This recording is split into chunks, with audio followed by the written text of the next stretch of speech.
From what you have said, we recall that when the president announced that subsidy had gone, we saw how smuggling oil from Nigeria to neighboring countries ended almost immediately. And they cried. Some videos went viral saying that they were protesting that they couldn't have access to Nigerian oil anymore, which was cheaper and better for them and accessible. All right, we have our next guest with us here now, Brigadier General Sani Kukasheka Usman, former Director of Army Public Relations and spokesman for the Nigerian Army. General, good morning. It's good to have you join me right now. Good morning, and thank you for having me. And first, I would like to apologize for the technical hitch that I couldn't join you much earlier. But the little I've had, I've been enjoying the conversation. Thank you. Great. You're here now. That is what is important, and we're happy to have you. Now, we have new service chiefs and the new sheriffs in town in their various areas of operation. I know that you would have known some of them on one-on-one. Lots of them, you would have worked with them over the years. When it comes to wiping out insecurity, Nigerians are concerned that, of course, this is not the first time we're changing service chiefs. This is not the first time we're bringing in fresh blood into the system, yet we have not been able to go back to the pre-2009 days where Nigerians can travel from anywhere, whether it's in the night or it's in the day or it's in the afternoon or whatever. We've still not been able to travel like that without having concerns of insecurity. Speak to us about what Nigerians should see going forward with the new security chiefs on board right now.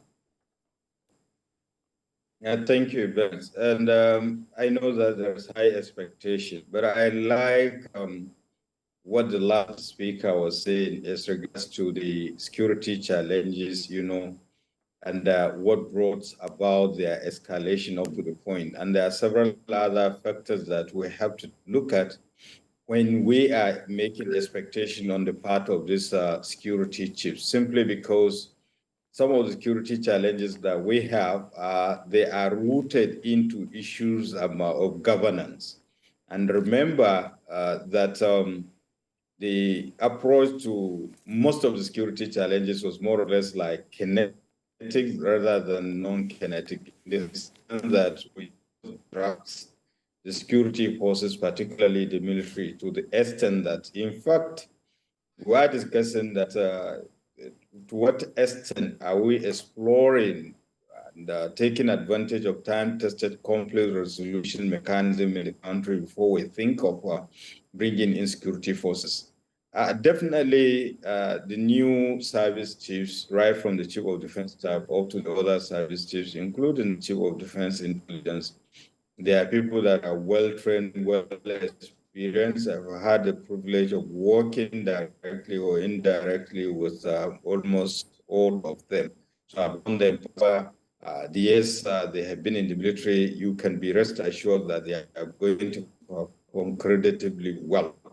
And more so, again, their predecessors have done the bit they could, because in most instances, they are all part of the insurgency and terrorism was a new phenomenon in this country, because when 25 years ago, nobody ever imagined a Nigerian could be a suicide bomber. And but it has become a reality. The seat of the federal capital was desecrated. When you look at the bombings of the UN building, the bombing at the police headquarters, the bombing at Mogadishu cantonment, Ewa Plaza, Nyanya bus terminal, and of course, Madala, the neighboring Niger state, and of course, the number of checkpoints and other attacks elsewhere, coverting territory. But within the space of 13 years, the security forces rose to that occasion. They performed marvelously well. That was unprecedented. That has never happened anywhere in the world, and it stands to be, challenged, because Colombia fought insurgency for 58 years. We have seen what happened in Iraq. We have seen what is even happening right now in Afghanistan. Without or with little external support, Nigeria was able to do it. So, large extent, yes, the solution to most Nigeria's problems within, and we have to tell ourselves the truth.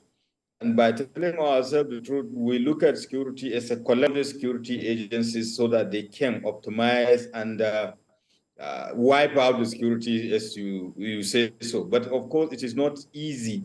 It is easier said than done because we have to look at those factors that I earlier mentioned. Having a whole society out. When you are even talking about fighting insurgency and terrorism, you are putting it on 100%. The kinetic aspect of it is less than 40%. So that means the non-kinetic aspect of it should be, 60% or more.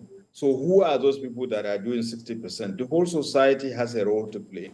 But of course, the government has, to lead in terms of the president giving the strategic directives to the security agencies and giving the resources, and at the same time, enlightening the Nigerian society, empowering them in terms of education, security, education, and what have you. But beyond that, putting institutions and mechanisms in place so that they can contribute meaningfully. But then again, we have to look at the socio-economic well-being of an average Nigerian. So it borders on good governance also, so that Nigerians can have a greater sense of belonging and cultivate the pride. I mean, just like the former vice president was saying, that it's about time we should create a tribe called the Nigerian, devoid of those extraneous variables that are distracting us, ethnicity, religious sentiment, and a few.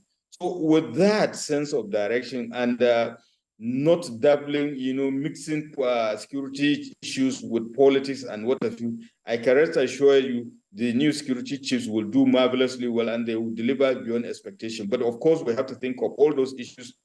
And what I would rather say, I'm sure they know it and that they are going to improve tremendously on interagency cooperation, collaboration, and coordination, because it seems as if under intelligence gathering and dissemination accordingly on the basis of need.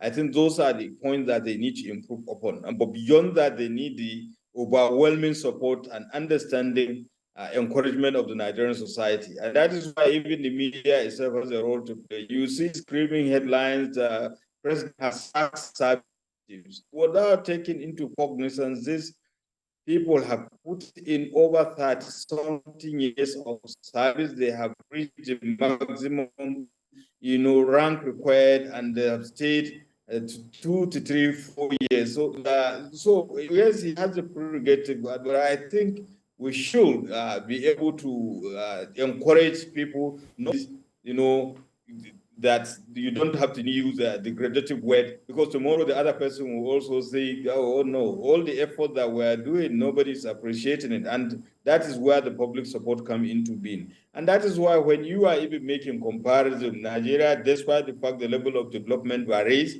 with, let's say, United States of America, what makes it tick? It is not even the weaponry, but the resilience of the Americans. There is this sense of belonging about American dreams.